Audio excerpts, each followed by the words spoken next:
اگر اللہ آپ کو انتظار کروا رہا ہے تو سمجھ جاؤ اللہ تعالیٰ کس چیز کا اشارہ دے رہا ہے۔ سنو، جب منزل تک پہنچنے کی تمام راہیں بند نظر آئیں تب بھی یاد رکھنا کہ ایک راہ ایسی ہے جو اب بھی تمہارے لیے کھلی ہے۔ جب کوئی بھی شخص تمہارے ساتھ چلنے پر آمادہ نہ ہو تب بھی توکل رکھنا کہ وہ جو شارک سے بھی زیادہ قریب ہے وہ آج بھی تمہارا منتظر ہے، تمہارا صدیوں کا کام۔ اس کے ہاں ایک لمحے کا قصہ ہے، تمہاری عمر بھر کی ریاضتیں۔ اس کے لیے ایک کن کی بات ہے، جہاں اتنا صبر کیا ہے وہاں تھوڑا سا صبر اور سہی، جہاں اتنی کوشش کی ہے وہاں تھوڑی سی کوشش اور سہی۔ وہ اگر دل نہیں بدل رہا تو یقین رکھو کہ وہ تمہارا نصیب بدلنے پر راضی ہے، اور جب وہ راضی ہوتا ہے تو کسی کی کیا جرت جو اس کے راستے میں رکاوٹ بنے۔ اور یاد رکھو وہ تم پر سارے دروازے بند نہیں کرتا، اگر وہ تمہارے روبرو موجود دروازہ بند کرتا ہے تو وہ تمہارے پہلو میں موجود دروازے کو ہمیشہ کھلا رکھتا ہے، بس تم دیکھ نہیں پاتے۔ جہاں تمہارے سوچے ہوئے تمام ذریعے ناکام ہو جاتے ہیں وہاں پھر اللہ کے منتخب کردہ ذریعے تمہارے لیے معجزہ بنتے ہیں۔ جب زندگی تمہیں بے ترتیب کر کے رکھ دیتی ہے تب اللہ خود تمہیں دعاؤں کو ترتیب دینے کا ہنر سکھا دیتا ہے۔ تو پھر ان راستوں پر مت گھبراؤ جو تمہاری چاہت کے مطابق نہیں ہے، بلکہ ان منزلوں کا انتظار کرو جن تک یہ راستے تمہیں لے جا رہے ہیں، جو تمہاری رضا کے عین مطابق ہیں۔ بس تمہیں یقین رکھنا ہے کہ جو اس سے مانگ لیا جائے وہ مل کر رہتا ہے، پھر وہ تمہیں وہاں سے دے گا کہ تمہاری دعائیں بھی حیران ہو جائیں گی۔ سنو، تم جتنی دفعہ دعا مانگتے ہو اللہ اتنی دفعہ تمہیں تمہاری دعاؤں کے جواب دیتا ہے۔ تم یہاں ایک قطرے کے لیے رو رہے ہو جبکہ تمہارا رب تو تمہیں 7 سمندر عطا کرنے پر بھی قدرت رکھتا ہے۔ تمہارا کام بس دعا کرنا ہے، عطا کی تدبیریں وہ خود بناتا ہے۔ انسان یقین رکھے تو کیا کچھ نہیں ہو سکتا۔ جب ہم اللہ کی رضا پہ سر جھکا لیتے ہیں اور معاملات اللہ کے حوالے کر دیتے ہیں تو اللہ بھی پھر تو ہمیں وہ چیز دے دیتا ہے، پھر ہمارے دل کو ہمارے نصیب پہ راضی کر دیتا ہے۔ جب ہم زخم اس کے ہاتھ میں تھما دیتے ہیں تب وہ مرہم کا وسیلہ بھی بھیج دیتا ہے۔ جب ہم صبر کر لیتے ہیں تب وہ ہمیں اس صبر کا صلہ معجزوں کی صورت میں دیتا ہے۔ اللہ تمہیں یہاں تک اس لیے نہیں لایا تاکہ تم مایوس ہو کر ہمت ہار جاؤ۔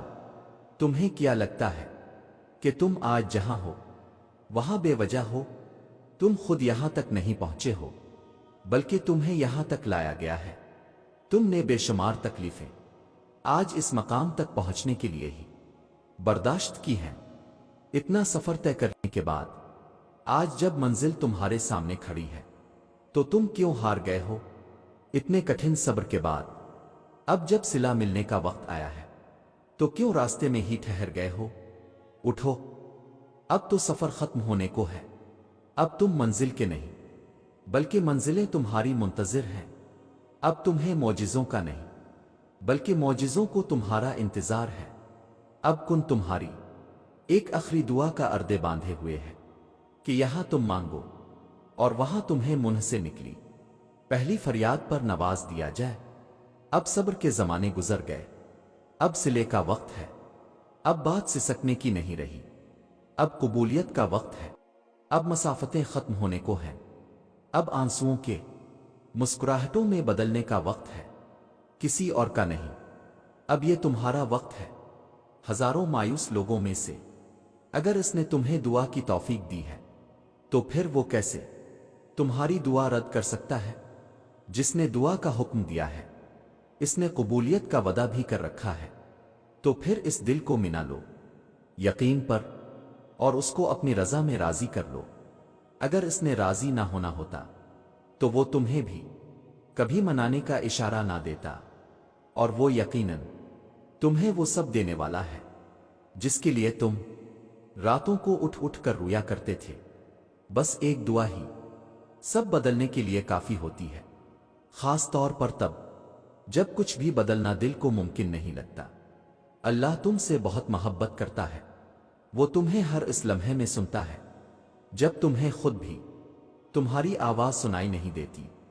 تم اسے دیکھ نہیں سکتے مگر وہ تمہیں دیکھ سکتا ہے۔ وہ جانتا ہے تمہیں پریشانی ہے، وہ جانتا ہے تمہارے کرب کو، تو پھر تم اس کے سننے پہ شک کیوں کرتے ہو؟ کیوں دل میں یہ وسوسے لاتے ہو کہ اللہ تمہیں دیکھ نہیں رہا؟ جو چیز تمہیں اللہ کے سوا کوئی نہیں دے سکتا، اسے انسان سے کیوں مانگتے ہو؟ جس یقین کا حقدار اللہ کے سوا کوئی نہیں ہے، وہ یقین انسان پہ کیوں رکھتے ہو؟ جس محبت کا حقدار صرف اللہ ہے، وہ محبت انسان کو دے کر پھر نصیب سے شکو کیوں کرتے ہو؟ تم اللہ کو راضی کرنا سیکھو، باقی سارے خود ہی پھر راضی ہو جاتے ہیں۔ کبھی اس کے علاوہ کسی سے کچھ مت مانگو، اور نہ کسی سے کسی بھی چیز کی امید رکھو، پھر چاہے وہ ہمدردی ہو محبت۔ انسان بھیک میں بھی ذلت کے سوا کچھ نہیں دیتا، بادشاہ تو بس خدا ہی ہے، معجزوں کا بھی عطا کا بھی۔ یہ دکھ درد تمہارے اس کی طرف سے تمہاری سزا نہیں ہے، یہ آزمائشیں تمہارے ماضی کی خطوں کا نتیجہ نہیں ہے، یہ بے سکونی تمہاری اس کی تم سے ناراضگی کی وجہ نہیں ہے، یہ اس کے طریقے ہیں تمہیں خود تک بلانے کے، یہ بے چینی بے وجہ نہیں ہے۔ وہ اپنے محبوب بندوں کو سزائیں نہیں دیا کرتا، وہ جن سے محبت کرتا ہے انہیں تکلیف میں نہیں چھوڑا کرتا۔ وہ تمہارے دعاؤں میں اٹھنے والے ہاتھ خالی نہیں موڑتا، وہ تمہارے سجدوں میں بہتے آنسو بے مول نہیں چھوڑتا، وہ تو تمہاری خاموش دعاؤں کو بھی بڑے غور سے سنتا ہے، وہ تمہاری سسکتی فریادیں اپنے پاس سنبھال لیتا ہے۔ وہ جب تمہیں سجدوں کی توفیق دیتا ہے تو تمہارا انتظار کرتا ہے، وہ جو تم سے 70 ماؤں سے زیادہ محبت کرتا ہے، وہ بھلا کیسے تمہیں درد کی شدت سے گزار سکتا ہے؟ یہ بس آزمائش ہے جو وہ اپنے محبوب بندوں کو دیتا ہے۔ اس کٹھن وقت میں تمہارا صبر تمہیں اپنے رب سے ملا دیتا ہے۔